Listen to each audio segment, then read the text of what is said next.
Saludos cordiales. Hoy estaremos tratando como tema el libro de Jueces dentro del curso de libros históricos. Así que vamos a usar nuestro manual que tienen. Espero que puedan marcar, subrayar o resaltarlo si están usando algún dispositivo. Los materiales que vamos a estar mencionando. El libro de Jueces está en el libro en página 7. Página 7 del libro, ahí pueden ubicarse. Vamos a trabajar el libro de Jueces. Y su Biblia también, vamos a trabajar con la Biblia, el libro de Jueces. Oramos a Dios, como siempre, dependiendo del Señor en toda situación, circunstancia. Dependemos de nuestro Padre amado. Bendito sea tu nombre, Señor. Muchas gracias por esta oportunidad, Señor, de poder acercarnos a tu bendita palabra, Señor. No podemos ir solamente con la intelectualidad humana para comprender este libro tan maravilloso. Por eso te suplicamos, Señor, la dirección, la guianza del Espíritu de verdad. Permita que tome control, Señor, de toda situación relacionada a este curso, en esta preparación para el ministerio, Señor, en el nombre de Jesús. Toma gobierno, toma control para que se cumpla tu propósito, Señor. Equípanos, prepáranos para el servicio, Señor. Oh bendito Dios, gracias porque tú has hecho cosas maravillosas con ese pueblo de Israel, pero lo hiciste con una meta, Señor, posterior, es llegar al tiempo de la gracia. Oh bendito Dios, todo lo hiciste, Señor, en su tiempo maravilloso. Sí, Padre amado. Por eso, Señor, ayúdanos a comprender las mejores lecciones para nuestra vida presente y para la iglesia, Señor. Muchas gracias en el nombre de Jesús. Amén.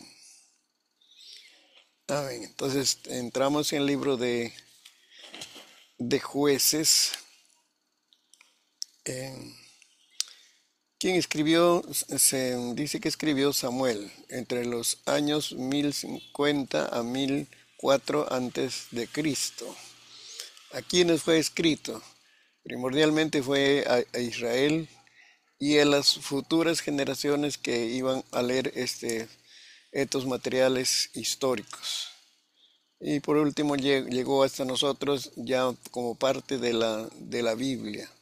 Entonces, como Dios es soberano, ahí en ese material de tantos relatos históricos, pero tiene para nosotros una palabra fresca, algo importante que nos puede ayudar en nuestra capacitación para el ministerio. ¿Dónde fue escrito? En Jerusalén. ¿Cuál es el trasfondo histórico de este libro de Jueces? Jueces narra la historia de Israel desde la muerte de Josué hasta el tiempo de Samuel, el profeta, bien reconocido en la historia de la Biblia de Israel, el profeta Samuel.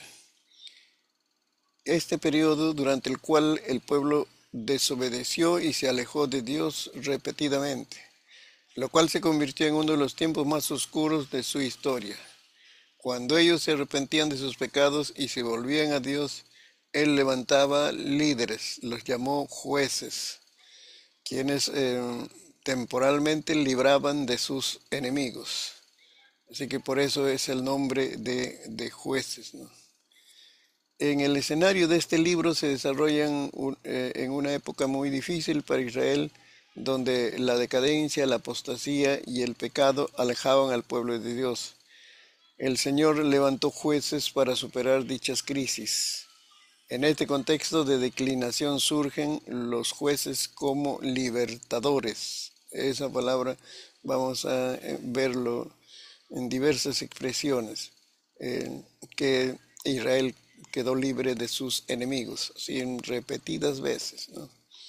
Se ve un total de 12 jueces y Débora, que gobierna más de 300 años dentro de la historia de Israel. Lo interesante es que detrás de este relato histórico, un poco repetitivo, ¿no? Porque vamos a hablar ahorita del ciclo de pecado en que ellos están viviendo. pero hay lecciones para el tiempo de la gracia, siempre recordando que todo lo que sucedió en el Antiguo Testamento es una preparación para el tiempo de la gracia. Por eso es que todo esto tiene su significado dentro de la realidad del tiempo de la gracia. El Señor, cuando permitió que o dirigió que se escriba todas esas historias, no es solamente con un afán histórico para que nosotros podamos conocer a Israel y ese pueblo, sus caídas, sus éxitos, todo eso, sino el propósito está a largo plazo, para que en el tiempo de la gracia nosotros comprendamos con mayor claridad, con mayor profundidad ese tiempo glorioso de la gracia, pero bajo el contexto de toda esta historia de Israel. Así que aquí vamos a hablar, dentro del método panorámico, vamos a hablar del ciclo de pecado. ¿Cómo era el ciclo de pecado? Que históricamente se va desarrollando en este libro de Jueces. Primero hay pecado. Pecado cuando el pueblo de Dios se aleja del Señor. Y una expresión de ese alejamiento de Dios era irse a la idolatría. Esto ofende bastante a la gloria de Dios. Así que está expresado ahí en los textos que adoraban a Baal y a otros ídolos. Producto de ese pecado venía el juicio de Dios, y por eso el otro paso, el siguiente paso, es sufrimiento. Hay un tiempo de sufrimiento porque las tribus vecinas toman fuerza y maltratan a Israel. En ese tiempo de sufrimiento va la tercera escena, podemos decir el tercer paso, en este ciclo del pecado, es que ellos claman, por sus sufrimientos claman a Dios, demuestran arrepentimiento, todo eso, ¿no? Pero y Dios, que es misericordioso, extiende su bondad y levanta ahí está precisamente, levanta los jueces para poder librarlos de la opresión de sus enemigos. Entonces hay un tiempo de salvación, pecado, sufrimiento, clamor, y hay salvación. Se libran de sus enemigos, hay un tiempo de paz, y ahí dicen en este libro de Jueces los años. Tuvieron paz por 20, por 30 años, así los tiempos en que hubo una tranquilidad social, ¿no? En ese pueblo. Pero el problema es como se descuidan en su vida espiritual. Ya pasó el tiempo de dolor, de sufrimiento. En ese tiempo de bonanza, de tranquilidad, se alejan del Señor. Pero ahora, ¿qué pasa? Eh, no caen en el pecado del mismo nivel, sino se desencadenan. O sea, su condición se agrava. Y así van a volver entonces ahora a repetir que hay cuando caen en pecado, viene sufrimiento, viene corrección de Dios, ese círculo. Entonces, cada vez que recorren este círculo, el pueblo de Israel se va agravando su situación. Es el tiempo de los jueces, ¿no? Así que recordemos ese ciclo de pecado. Lo que habla, lo que nos muestra de un arrepentimiento de emergencia. Así sucede con las personas también que se alejan del Señor. Pueden volver a Dios de repente por una motivación de ser aliviados de sus sufrimientos, pero a veces no hay una convicción firme de seguir al Señor. Y recuerde que cada vez que se alejan del Señor y se involucran en el pecado, su situación moral se va agravando. Así que no es bueno jugar con el pecado, no es bueno abusar la bondad, la misericordia de Dios. dentro de las palabras claves también está este ciclo de pecados se va mostrando dentro de las palabras claves de este libro de los jueces. Por ejemplo, dice, hicieron lo malo, se vendió, se entregó al pecado. Y en cuanto a servir, servir a Dios era el contraste de servir a los ídolos. En ese sentido se manejaba el relato bíblico. Entonces no era solamente creencia, no era solamente ceremonia religiosa, sino lo expresan como servir. Dejaron de servir a Jehová para servir a los ídolos. Así de drástico es el relato y la situación moral de las personas.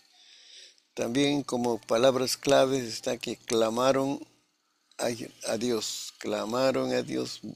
volvieron en arrepentimiento y luego fueron salvos, fueron libres. Hay palabras claves que están desarrollando. Ese mismo ciclo de pecados se va desarrollando en las palabras claves, ¿no?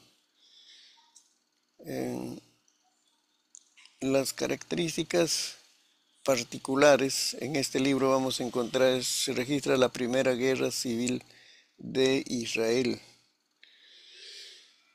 Es el caso cuando sucede un ambiente de guerra, pero ya no es contra enemigos exteriores, sino entre paisanos, entre los de su misma sangre, ocurre esa guerra. Por eso se le llama una guerra civil. Es producto de haberse alejado de Dios. En, Características particulares ya. ¿Cómo leer este libro de jueces? Hay que leer con la intención de sacar las lecciones. En cada una de las circunstancias que estamos viendo, ese ciclo, va a haber lecciones, va a haber algunos detalles que los hace diferentes de los otros. No es algo repetitivo mecánicamente la historia, sino va añadiendo algunos detalles que pueden traernos mayor información. Ese es el mover de una sociedad, ¿no? Puede ser un país, puede ser una ciudad, eh, en su relación con Dios. Por eso entonces la iglesia es llamada a permanecer firmes, dice, fieles en lo que hemos aprendido. Pero si no nos ponemos firmes, si no perseveramos con convicciones bien afirmadas en nuestro ser, entonces esa situación, ese ciclo del pecado se va a ir repitiendo, ¿no? Ya sea una persona, ya sea en una iglesia local, se va a ir repitiendo. Así que por eso hay que leer jueces tratando de entender, sacar lecciones hermosas para nuestro tiempo.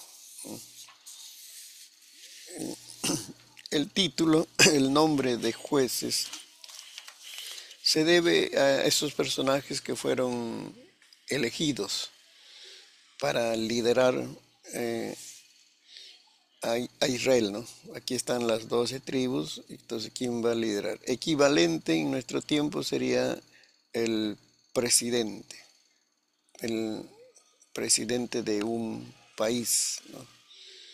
Entonces la palabra jueces se va a usar en este sentido.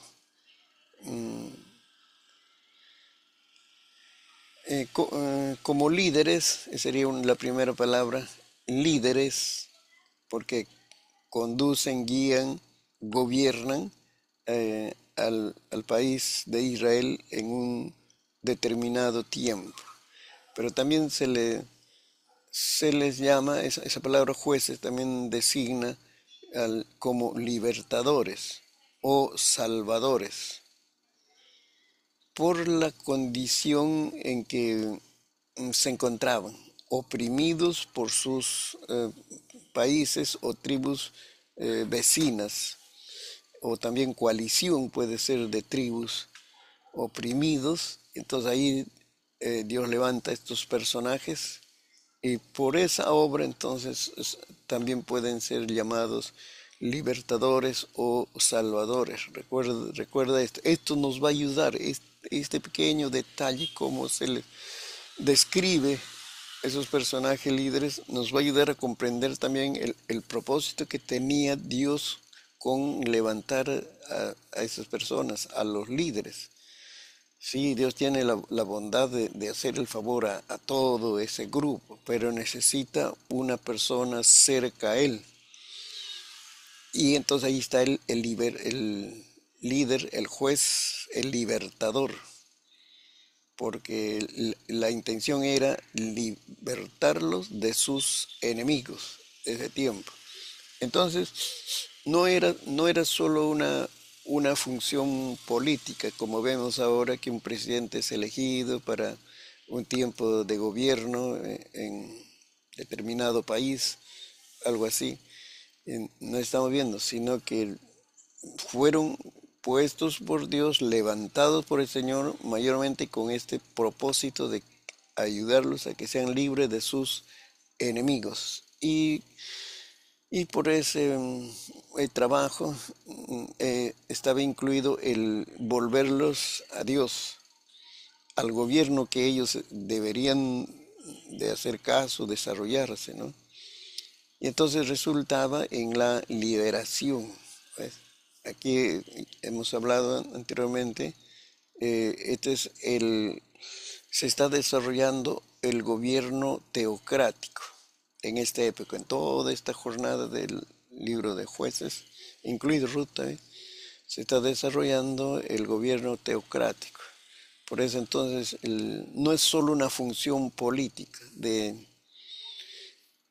gobierno, puede ser en tiempo de paz, hay otras necesidades que cubrir, desarrollar en ese país, sino aquí primordialmente los líderes son levantados para librar al pueblo de las opresiones de alrededor, pero que estaban relacionados muy estrechamente a la condición espiritual.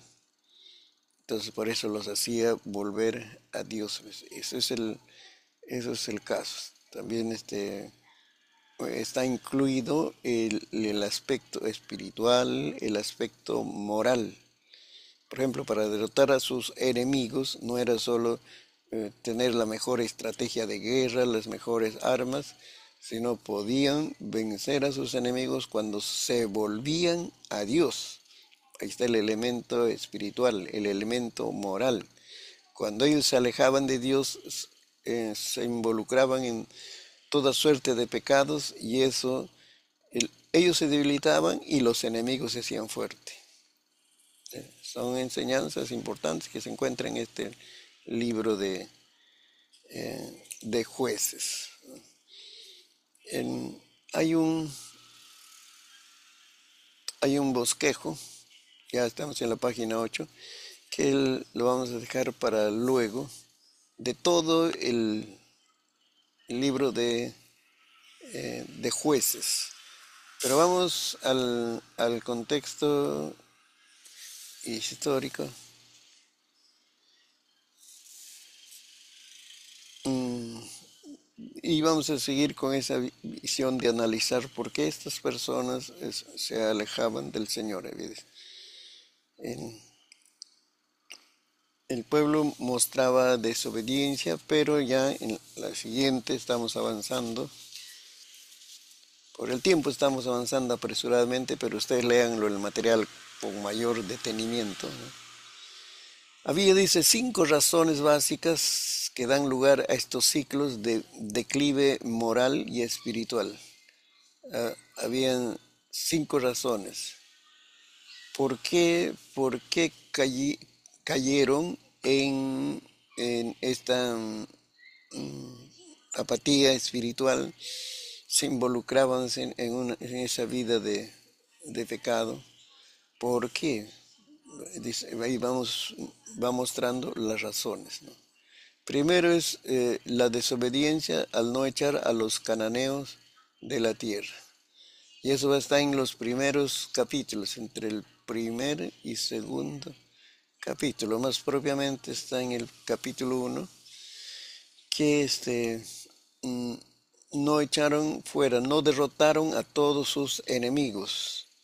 Porque ¿por qué les manda derrotar? Exterminar, si era la palabra. ¿No? Exterminar así personas, animales, destruir los ídolos, ¿no? Lugares de adoración idolátricos. ¿Por qué? Porque eh, ellos promovían un estilo de vida desordenada, inmoral, y Dios tenía el propósito que no se contamine, este pueblo de Israel no se contamine con las prácticas, las creencias de esas tribus, porque era idolatría y en la idolatría está ahí enraizado toda suerte de males. No es solamente que se arrodillan ante un ídolo allí y no oran a Dios en espíritu, en verdad, esa es la expresión práctica propia de la idolatría. Pero ese alejamiento de Dios y seguir a los ídolos los desenfrenaba al pecado. Entonces, esa es la primera razón, porque se mantenían esos focos de tentación alrededor de estas tribus y no estaban en un rincón, podemos decir, ya en la frontera de este país, sino aún dentro de las tribus que estaban, allí había esos puntos negros, eran tribus muy idólatras, y que no conquistaron entonces a sus enemigos, no conquistaron totalmente, dejaron esos puntos negros. Y luego el otro caso es el matrimonio, la idolatría que mm, ahora vemos ya el pueblo de Israel también tenía sus flaquezas, ¿ve? Así con todas las maravillas, los milagros que sucedía en medio de este pueblo, eh, lo que se ve es que caían en idolatría, este, notándose tan drásticamente el estilo de vida que ellos desarrollaban comparado con los países idólatras. Llámense los gentiles.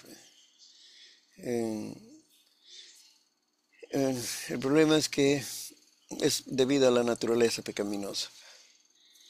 Israel tenía patriarcas, tenía la ley de Dios, tenía sus cultos, fiestas espirituales. Todo eso ayuda para que se inclinen a las cosas espirituales, adoren al Dios vivo y verdadero. Sus profetas, sacerdotes, continuamente enseñándoles, pero tenían naturaleza pecaminosa y por eso caían en idolatría.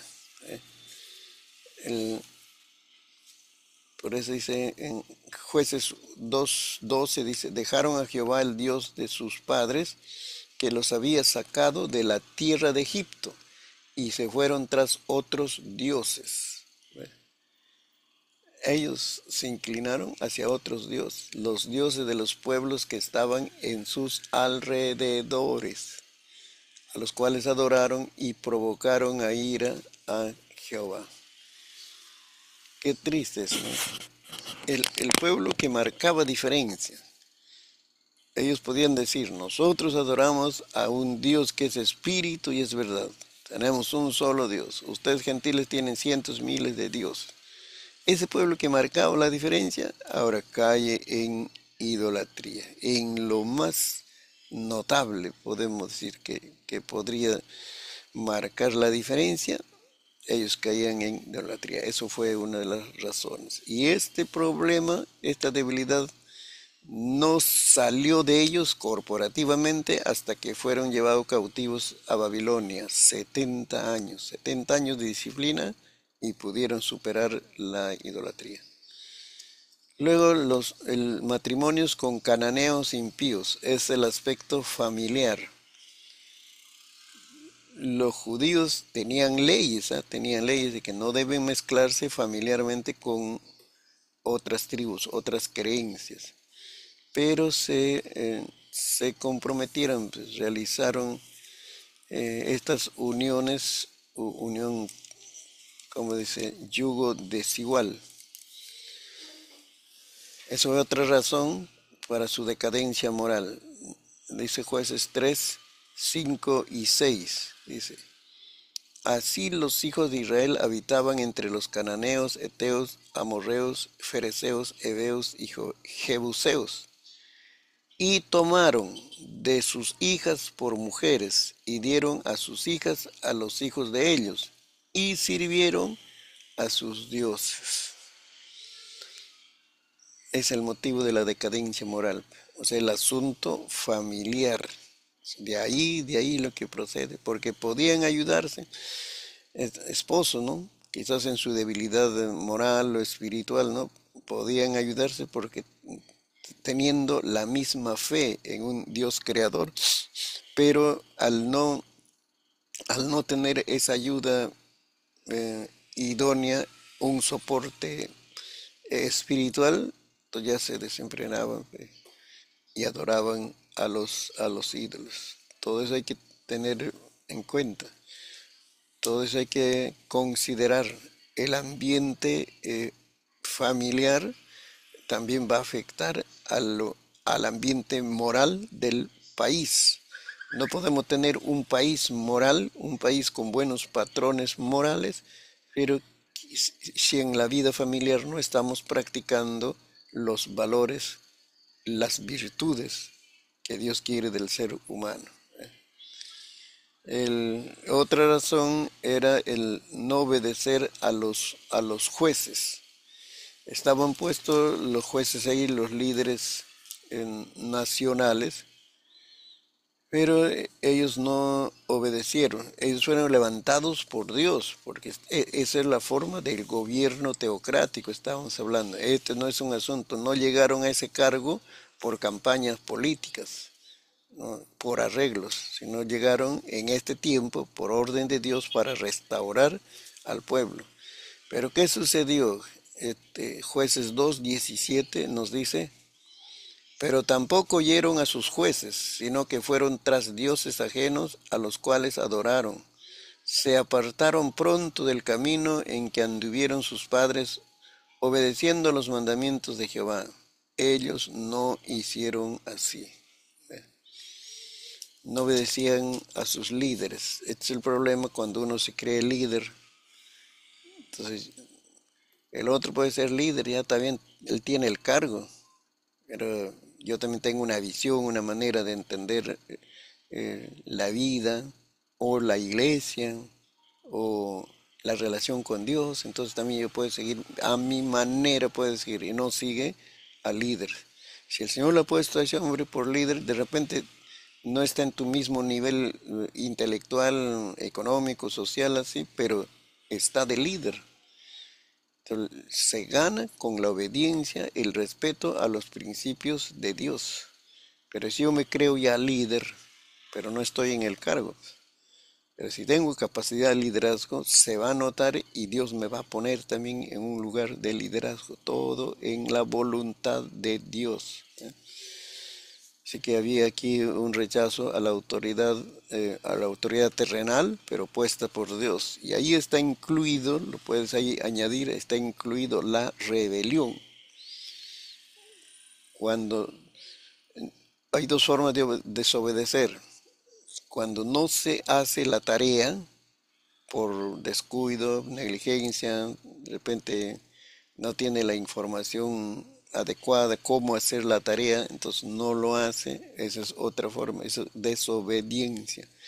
Pero cuando desobedece, no hace la tarea pensando en el líder, dice, ¿qué tiene el de más que yo no tenga?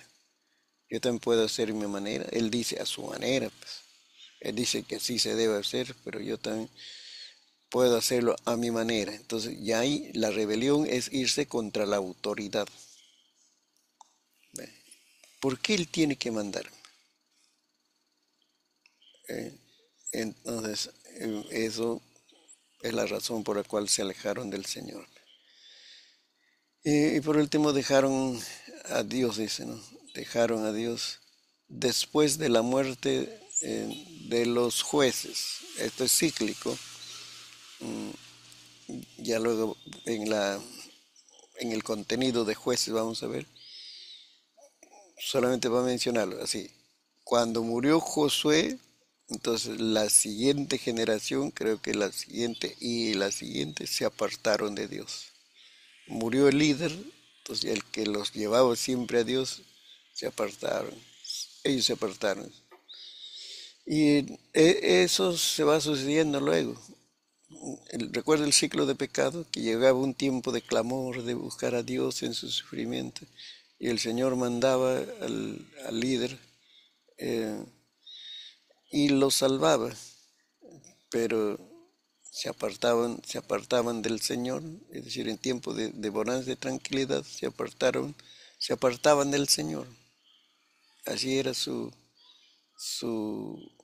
ritmo de vida, porque ese juez que Dios levantó es un ser humano temporal, entonces muere el juez y, y como que no hay una continuidad ahí en el liderazgo.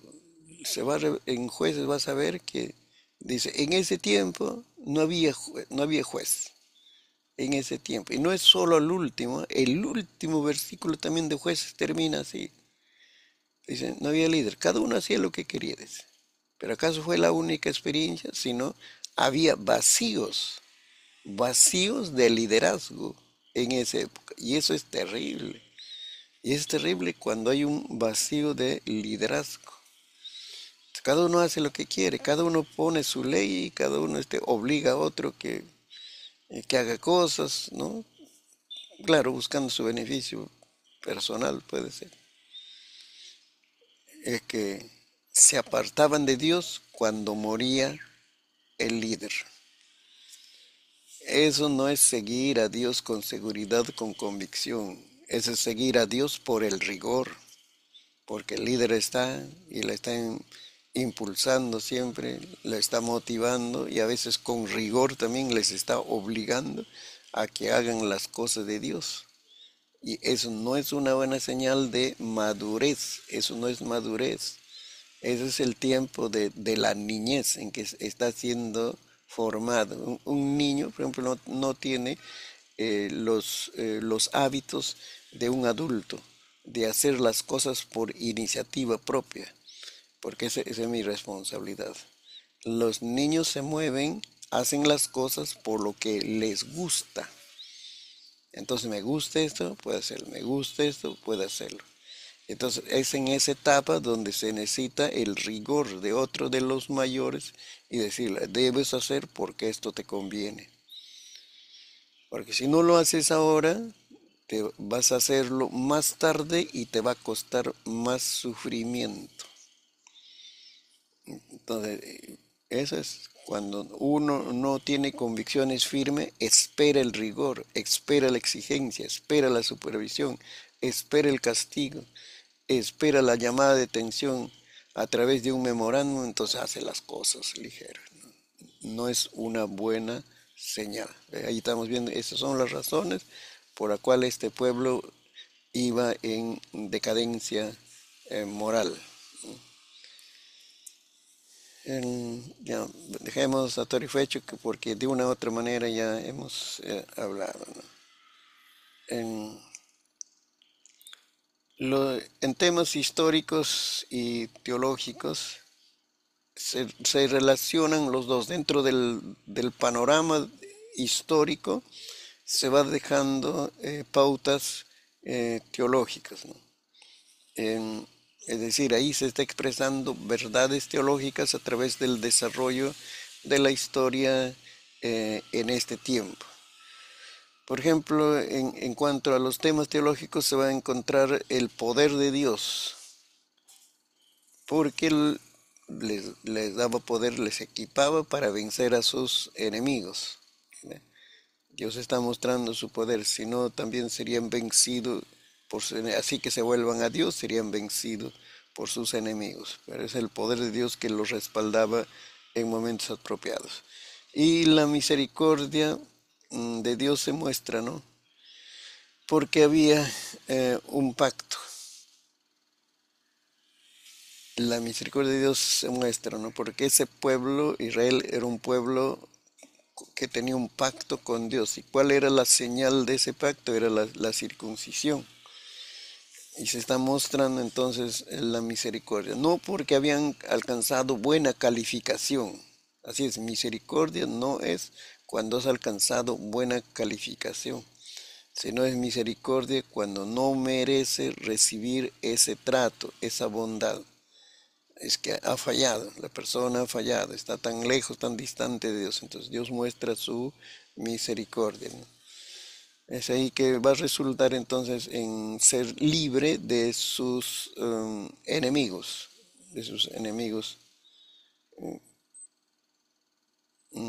vecinos, países vecinos o tribus vecinas.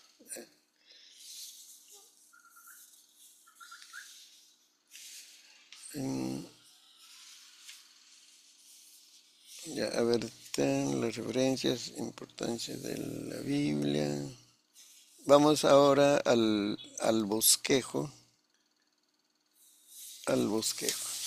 Con la Biblia ahora vamos a ver, no vamos a poder comentar así eh,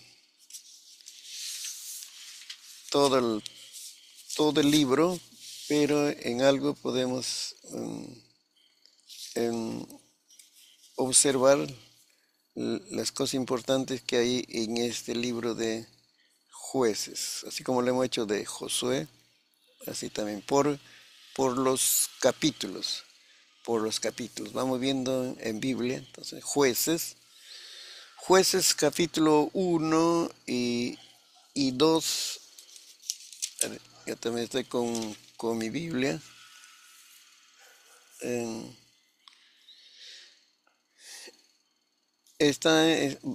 vemos que todavía tiene relación con el libro de Josué.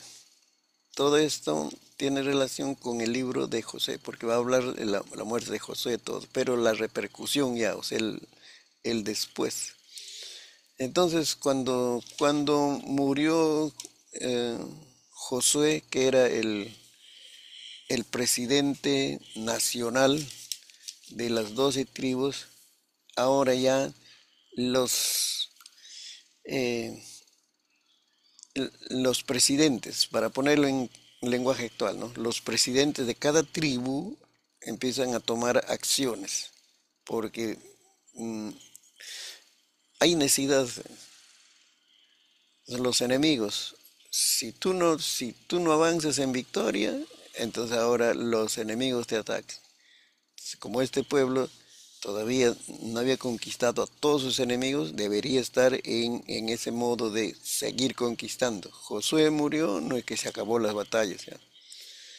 Y ya estamos cada uno sentado en nuestro territorio. Ahí están en su territorio, pero estaban rodeados, como decía, con puntos negros, otras tribus. Entonces en el capítulo 1 va a ver ya que esos líderes de las tribus van tomando acciones de poder conquistar y derrotar a sus enemigos. Pero hay una tónica en ese capítulo 1, dice, que repite, que no conquistaron todo. El- hay avances, pero no conquistaron, no derrotaron totalmente al enemigo. Eso se va a repetir en varias experiencias, ¿no? A ver si podemos ver aquí, dice en 1:19, y Jehová estaba con Judá, quien arrojó a los de las montañas, de los cerros, pero más no pudo arrojar a los que habitaban en los llanos, en 20 ciudades costeñas. Luego dice en 21, más el jebuseo que habitaba en Jerusalén, no lo arrojaron los hijos de Benjamín. Es otro líder por ahí. En, en el versículo eh, 1:25 dice,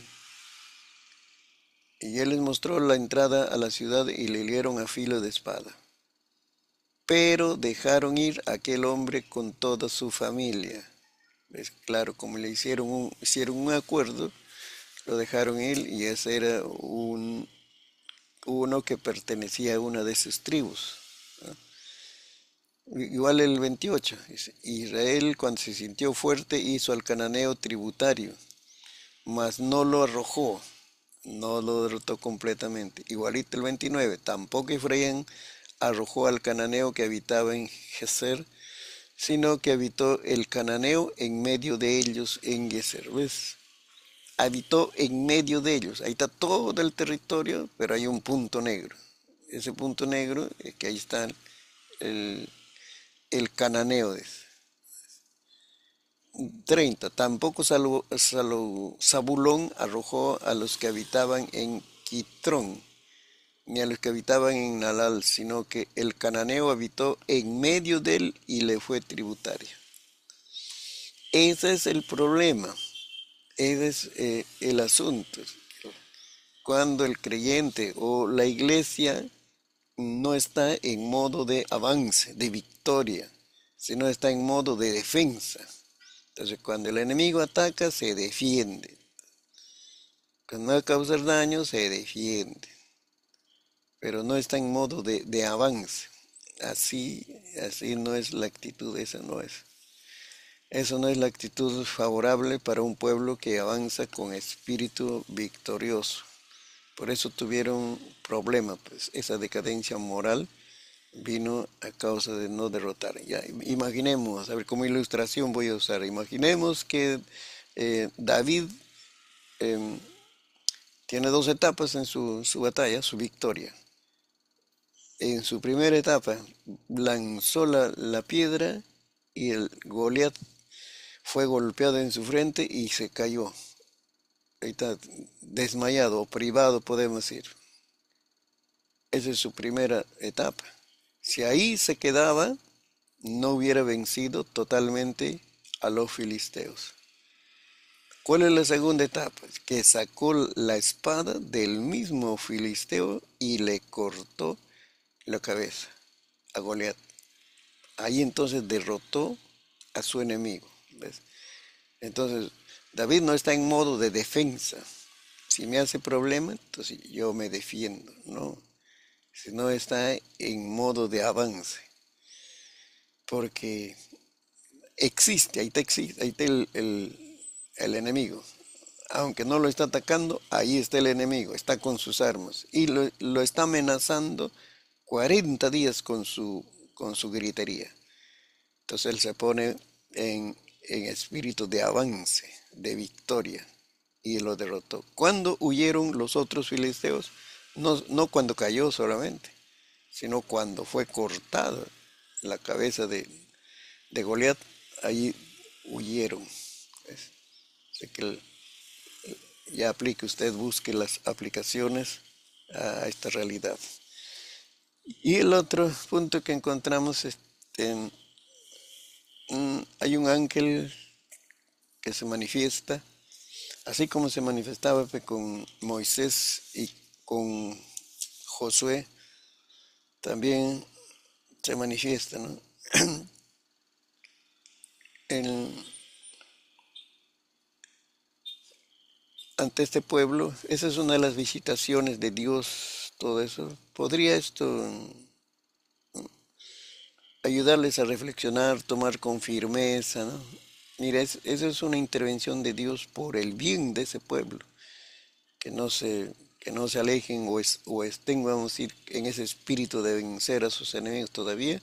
No debían cantar victoria, no porque murió Josué, ya pues, y ya tenemos nuestros lugares ahí para habitar, con esto es suficiente. No deberían, es una buena motivación la presencia del ángel, pero no fue temporal lo que ellos recibieron. Y en los siguientes versículos, ya recordando la muerte de Josué, describe otra situación muy particular. muere Josué, y el versículo 10 que dice, y toda aquella generación también fue reunida a sus padres. Eso de fue reunida significa que murieron. Esa generación joven que conquistó Canaán hasta aquí, porque esos son generación joven menos de 40 años, ¿eh? Porque la travesía desde Egipto a la tierra prometida era 40 años. Esos nacidos en el desierto entraron a la tierra prometida. Esa generación murió. Y la próxima generación no habían visto todavía los milagros de Dios. Pues, entonces, ¿qué pasó? Se levantó después de ellos otra generación que no conocía a Jehová ni, al, ni la obra que él había hecho por Israel. No conocieron en el sentido de tener experiencias marcadas con Dios. Sí sabían que ellos eran un pueblo, adoraban a un solo Dios, por instrucción familiar o por las fiestas, los ritos, las ceremonias, todo que realizaban, pero no tenían una experiencia personal con Dios. Acá hay dos aspectos. Uno es que los mayores no transmitieron con mucha claridad esa visión de seguir a Dios, así con espíritu guerrero victorioso. Esa es una responsabilidad de los mayores de transmitir, o sea, preparar a las próximas generaciones, porque nosotros no somos eternos acá. Preparar, y no preparar solo para que sobrevivan, así como nosotros hemos pasado estos años, sino deberían preparar para que ellos avancen un poco más que nosotros. Esa es la idea. Hay responsabilidad de los mayores con las próximas generaciones, comenzando desde los padres hacia los hijos, los líderes de la ciudad o del país para las próximas generaciones, jóvenes, adolescentes, niños. Hay una responsabilidad. Y por otro lado está cómo los menores asimilan, aprenden la visión de los mayores. Aquí no estamos para vivir la lucha de generaciones. Yo no me comprendo con los viejitos. Yo voy a seguir mi generación Z, ¿no? Que estamos para vivir en unidad, aprender de los adultos. Así con toda su poca tecnología, pero algo han hecho bien y por eso estamos vivos aquí. Por eso hay patria, hay Perú, hay iglesia. Entonces hay una responsabilidad de los menores de aprender de sus mayores. Un hijo no puede creerse más sabio que su papá por tener ya 3 doctorados, 4 postdoctorados, porque ese padre tiene la universidad de la vida que le va a ayudar en detalles pequeños que puede ser su fracaso con toda su inteligencia humana de ese joven. Entonces hay una responsabilidad compartida. Aquí lo que estamos viendo no es solamente los que no conocían la obra de Dios, sino que los otros no transmitieron también con fidelidad, con claridad esa visión de Dios. Y los menores no asimilaron, no buscaron, no anhelaron conocer, así por historia y por experiencia también, ¿no? Lo que mi padre experimentó con Dios, ¿no? Yo también puedo llegar y puedo llegar un poco más. Y por eso entonces cayeron pues, en este debacle espiritual. Está en el capítulo 2. Y de ahí empiezan ya en los jueces, ¿no? Hay unas referencias de los jueces que comenzaron desde Otoniel, en el capítulo 3. Otoniel liberta a Israel. Se nos habla, es uno de los primeros jueces, como decir, ya Dios levanta a Otoniel y liberta a Israel. Después ya 3:12, Encontramos otro, dice Aod y Samgar. Sam, Samgar. Mm, Hay detalles ahí que es necesario que usted lo pueda leer, ¿no? Cómo se tuvo esas victorias, Dios usó diversos elementos, circunstancias, ¿no? Cuando los enemigos se levantaban con bastante orgullo, prepotencia sobre Israel, pero el Señor los humillaba y eran muertos los líderes de los otros, las tribus, y Israel tomaba victoria, pues, ¿no? Débora y Barak, Débora y Barak, recuerden ahí, hay dos damas que están entrando en escena, es Débora y Barak es el varón. Y se necesita la presencia de esta dama, mm, y está incluido dentro de los jueces de Israel, pero que tuvo una victoria notable. Ya, si ha leído usted la Biblia, sabe lo- lo interesante que son estas, eh, la narración, ¿no? Y cómo es que el Señor usa, ¿no? Estas damas para dar la victoria. Estamos hablando a nivel nacional, ¿ah? No, este no es un asunto de barrio, así, ¿no? De vaso de leche, comedor popular, algo así, sino estamos hablando a nivel nacional. Y esto era una cultura, entre comillas, bien machista, no del tipo despreciativo de ahora, ¿no? Sino en que los hombres tenían el liderazgo, deberían tener el liderazgo en todo. Esa cultura se mantiene hasta el Nuevo Testamento, que es el de Cristo, pues, el tiempo de Cristo, los cuatro evangelios. Pero sobresale, aquí sobresalen dos damas. En la derrota de los enemigos sobresalen dos damas. ¿Qué nos enseña? Todo tiene, vamos a ir su enseñanza, todo tiene lecciones que nos transmiten, hermano. Cuando los hombres no se amarran bien los pantalones, entonces el Señor levanta a las damas para demostrarles que también tienen capacidades de liderazgo. Ese es el hecho.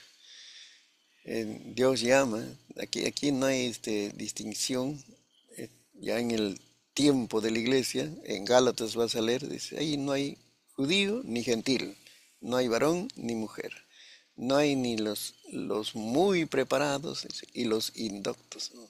Todos somos uno en Cristo. Esa es la comunión de la iglesia.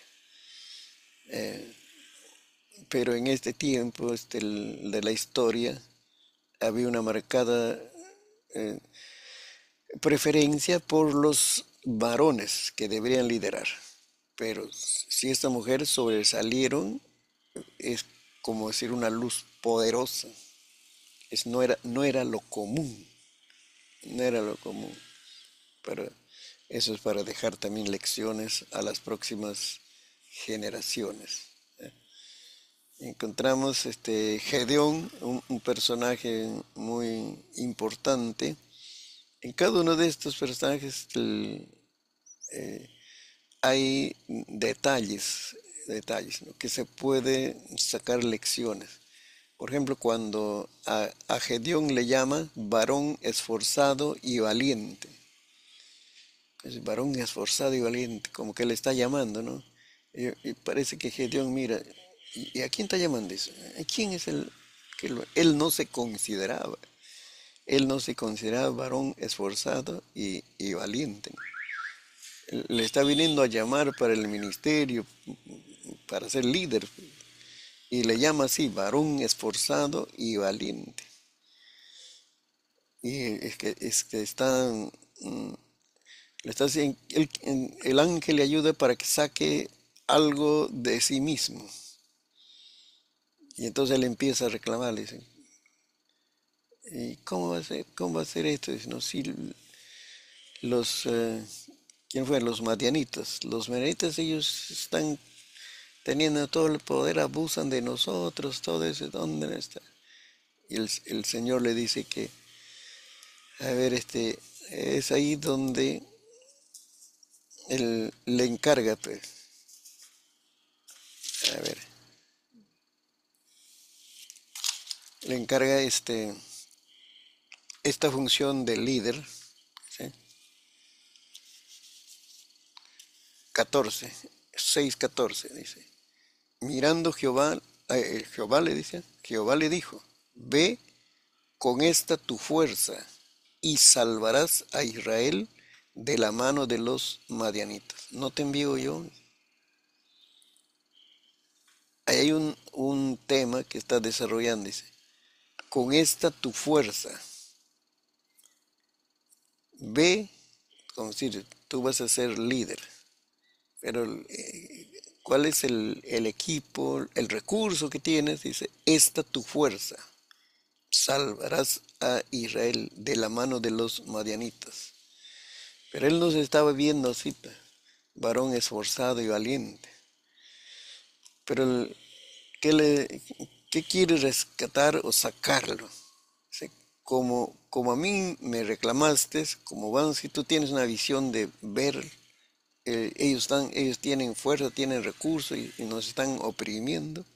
Dice, tienes una fuerza, pero solo que está mal enfocada. Tienes que direccionarlo. Así. ¿Cómo tiene esa fuerza para reclamar? Ahora direcciona esa fuerza contra los enemigos. Es el caso.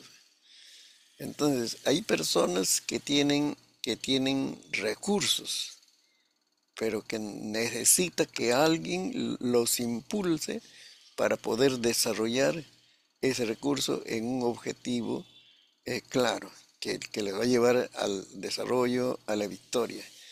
Están usando esa fuerza, pero mal direccionada. Este es el asunto. Todos tenemos capacidades, pero tenemos que saber en qué nos enfocamos. Esa habilidad, esas capacidades, en qué nos enfocamos. Así hay detalles en cada una de estas victorias. Seguimos viendo después de Gedeón, ahí dice, rota a los madianitas, captura a los reyes de Madián, y ahí viene Abimelech, que es otro de los personajes en el capítulo 8. Capítulo 8 tenemos a Abimelech, a ver, está por ahí, 8:33, desde ahí comienza. Pero aconteció que cuando murió Gedeón, los hijos de Israel volvieron a prostituirse yendo tras los Baales y escogieron por Dios a Baal-Berit. Y no se acordaron los hijos de Israel de Jehová su Dios, que los había librado de todos sus enemigos en derredor, ni se mostraron agradecidos con la casa de Jerobal, el cual es Gedeón, conforme a todo lo que él había hecho a Israel. Y ahí comienza la historia de Abimelech. 9:1. Abimelech, hijo de Jerobal, fue a Siquem, a los hermanos de su madre, y habló con ellos y con toda la familia de la casa del padre de su madre, diciendo. Y entonces desarrolla su liderazgo Abimelech, a ver, pero tiene sus altibajos, como todo ser humano, con sus altibajos, y hay historias de cada personaje, hay historias eh, que resaltan lo bueno del líder, como que también descubren las cosas negativas que puede haber en ese líder, para mostrarnos que no todo es perfección, no todo es perfección. Si una persona sobresale en algún servicio a Dios, no es por toda su perfección, sino porque la misericordia de Dios le ha usado, a pesar de sus flaquezas y debilidades, le ha usado en un tiempo propicio. En- Luego reinado de Amimelec encontramos ya capítulo 10, Jefté, liberta, eh, libertad de los amonitas. Jefté. Este, y el personaje que sobresale en, en toda la historia de los líderes, cada uno tiene su particularidad, pero Sansón, no se puede pasar la historia de Israel sin mencionar a este personaje que es Sansón. Del capítulo 13 y tiene varios capítulos 13, 15 al 13 al 16. A ver, vamos a ubicarnos, ¿sí? Que es su historia y ha servido para muchas lecciones dirigidas a los jóvenes. Este hombre viene por un milagro del Señor, nace eh, con un propósito. Ya estaba instruido la familia, sus padres, cómo debían criarlo. Todo eso fue nazareno. Eh, y lo que se ve a través del desarrollo de estos capítulos, que su objetivo debería ser enfocado en los filisteos, o sea, derrotar a los filisteos. Recuerde la palabra, el nombre juez. Juez también es su equivalente para ese tiempo, pues un libertador. Entonces este fue llamado como un libertador, preparado como un libertador, pero con un objetivo específico para librar a Israel de los filisteos, que es una tribu de la parte costa de todo ese territorio. Y están metidos en toda la historia de Israel. Usted va a encontrar referencias de los filisteos. Pero su debilidad era mm, su vida sentimental, su vida amorosa, llamemos, ¿no? Su vida familiar. No desarrolló familia en sí, pero eso fue su flaqueza de este juez, ¿no? Sansón. ¿Cuál era su fuerte? Cuando el Espíritu de Dios venía sobre él, tenía una fuerza sobrenatural.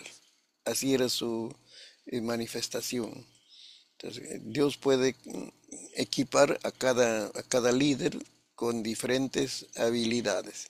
Pueden tener liderazgo en general, pero cada uno es particular porque Dios siempre es creativo, no se le ha agotado las ideas de hacer algo nuevo, algo bueno, y le concede a este hombre la fuerza física. Con esa fuerza física es que se le ve todas las cosas que él hace, es debido a esa fuerza física, pero no es por sí mismo. Es decir, algunos lo dibujan, lo representan, ¿no?, como un hombre bastante fornido. Puede ser, eso es relativo, pero el Espíritu de Dios venía sobre él. El Espíritu de Dios es que le daba esa fuerza, ¿no? Pero vayamos al detalle. Fue elegido para derrotar a los filisteos, pero como no llegó a desarrollar ese llamamiento, no se preparó moralmente y espiritualmente para ejercer ese llamamiento, entonces llegó a ser esclavo de los filisteos. Lo tuvieron ahí, ya había perdido la vista. Y entonces lo tenían como un trofeo, ¿no? Como una victoria. Ellos disfrutando. Eso sería vergüenza para Israel. Pero al fin, un detalle último, que cuando derribó esas dos columnas, murieron, dice, más filisteos que lo que había matado durante toda su vida. No se acabó el pueblo filisteo, a la tribu filistea con esa muerte. Pero muchos enemigos, no sé, gente de guerra, murieron ahí. Hizo algo por Israel en esa función de líder, pero no llegó a la plenitud, recuerde esto, no llegó a la plenitud de su ministerio. ¿Debido a qué? A ese corazoncito, pues, ese corazoncito inestable, que no supo manejar esa debilidad, esa flaqueza. Así es, hizo algo. Mira, el hecho no es que un líder es predestinado, es escogido, viene a este mundo, nace, vamos a decir, como criatura a este mundo de una forma sobrenatural, tiene una familia, padres temerosos, podemos decir, ¿no? Y se le abre puerta para desarrollar liderazgo. No es eso, que lo va a llevar a la plenitud de su llamamiento. Se necesita también ahora su cuota, su aporte. Ya Dios te llama, pero también tienes libre albedrío. Ese talento, ese don que Dios te ha dado, debes perfeccionarlo. Ahí está. Ahí está, vamos a decir, la participación humana. ¿Sí? Si él se hubiera humillado, como decir, esa es su flaqueza. Él hubiera dicho, Señor, yo no merezco estar en este liderazgo. Si estoy, es por tu bondad, por tu misericordia, pero ayúdame, Señor, a manejar este corazón. Él hubiera puesto su flaqueza, su debilidad al pie de Dios. El Señor le hubiera ayudado a pasar, ¿no? Todas estas tentaciones y vencer. Hubiera llegado a la plenitud de su llamamiento. Así es la historia de nuestro eh, juez que estamos hablando, de Sansón. Así que al final bueno, ha pasado a la historia con todas las lecciones que nosotros podemos aprender. Recuerde, de la historia aprendemos de los hombres que tuvieron victoria, sus éxitos, todo lo bueno, ciudades, pueblos que hicieron lo bueno, pero también aprendemos de los errores para no hacer como ellos hicieron mal, para no desconocer, ¿no? De repente ignorar el, el problema de las tentaciones. Por eso está descrito todo eso, ¿no? En la Biblia. Cuando Dios describe a estos hombres, y ya extendiéndonos un poco más, hombres de Dios, pero que tuvieron flaquezas, debilidades tan marcadas, ¿no? Y hasta escandalosas, podemos decirlo, no significa que aprueba, significa que presenta al ser humano como es, si no encubre a un gran hombre de Dios, de renombre, así que ha sido útil, y está en la genealogía de Jesucristo, no esconde sus flaquezas. La Biblia lo revela. ¿Para qué? Para reconocer que el ser humano tiene naturaleza pecaminosa y siempre debe estar alerta, previsto cuando esa naturaleza pecaminosa quiere mandarle, pues, quiere conducirlo por caminos equivocados. Ahí tenemos, de ahí Micaía, dice capítulo 17, el levita y la concubina, y ahí hay una situación, aparte de los líderes. Lo que se cuenta es los jueces, y resalta hasta el tiempo de Sansón la función de los jueces. Eh, pero ya luego ya hay otros detalles que incluye ahí, por ejemplo, la guerra contra Benjamín. Es una tribu, pero que eh, se quedó sin las mujeres. Y entonces las otras tribus se preocupan cómo van a, cómo van a reproducirse, dice ellos, ¿no? Eh, Tenían normas, leyes llamadas, ¿no? Para conservar la cultura de cada tribu. eh, y entonces tuvieron, mira, los otras tribus tuvieron que preocuparse para que esta tribu pueda seguir reproduciéndose y mantener su cultura. Ese es un hecho cultural muy significativo. El- Podían adorar al único Dios, estar unidos por las fiestas, las ceremonias, los ritos, todo eso, pero mantenían en cada tribu su propia cultura y eso se reflejaba entonces en los matrimonios que se realizaban y así podían ellos garantizar la continuidad de las próximas generaciones. Eso también es importante en la vivencia de un país, de un país. Las familias que están teniendo hijos están aportando culturalmente a la estabilidad de su país. No es un asunto país solo dinero, gobernantes, leyes, hermosos edificios estatales, regionales, sino son familias que están teniendo hijos. Recuerde, es un estudio social o sociológico, si queremos decirlo, para que prevalezca la cultura de un país, se necesita que las familias tengan hijos. Los países que sus familias no tienen hijos, a la vuelta de 40, 50 años van a perder su cultura. ¿Y qué sucede con ese territorio? Francia. Vienen otras culturas, invaden y se implanta su cultura. Así es, ¿ven? La sociedad moderna no quiere tener hijos, pero no hemos entendido, no nos han enseñado de repente, no hemos analizado que eso está matando nuestra cultura si no se tiene hijos. Francia, esto yo creo que he dicho en otra ocasión, Francia va a ser un país musulmán. Estamos hablando ya de Europa, no estamos hablando de Oriente Medio. Ahí ya ha echado raíces el islamismo hace tiempo, desde que el apóstol Pablo se fue con Cristo,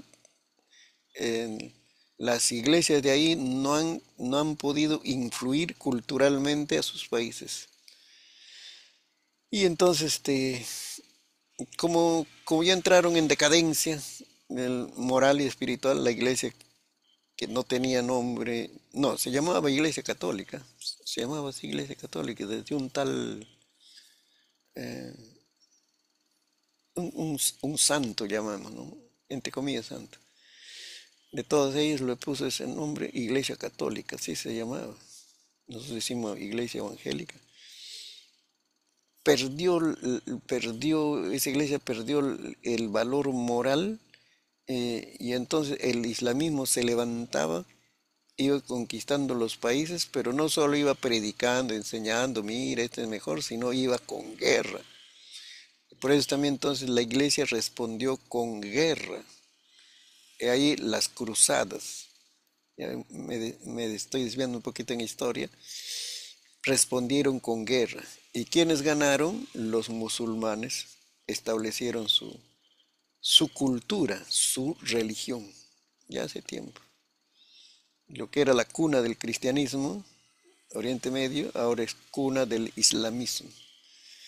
Entonces están trabajando en Europa, están trabajando en América, todo el continente americano, con su religión, su cultura, sus guerras y todo eso. Y Francia, según estudios sociológicos, usted analízalo, busquen información, está invadido por el islamismo, porque los gringos franceses no desean tener hijos. Así es. Europa, que era fue plataforma misionera y fue, este, como decir, lo que era la cuna del cristianismo, Oriente Medio, el siguiente paso fue Europa, la siguiente cuna, podemos llamarla. De ahí salió misioneros antes que Estados Unidos, ¿eh? Pero, ¿qué sucedió en esa decadencia moral, pues, del 313 al 1517, la Reforma? Decayó eso. Y entonces, así, literalmente, en esos lugares donde es- era un templo del cristianismo, ya era catedral, un templo hermoso. Ahora los musulmanes están comprando ese terreno y levantan una mezquita. Eso es el avance de la cultura islámica. La razón, por no tener hijos, sencillamente, por no tener hijos. Ellos se están reproduciendo y es obligatorio que sus hijos sigan la misma religión. Así que estudien, analicen eh, este asunto. Por eso aquí hay una lección, pues. Ellos se preocuparon de Benjamín, que si no tenían damas, ¿cómo iban a reproducirse? Si no tenían damas, desaparecía la tribu de Benjamín. Bueno, así es que acabamos el libro de Jueces. Yo sé que hay bastante material para analizar, pero por ahora va a ser esta lección del libro de Jueces. Dios le bendiga y van a hacer alguna tareita que les voy a mandar acompañados de este video eh, para el curso de libros históricos. Gracias, hermano. Gracias por su atención.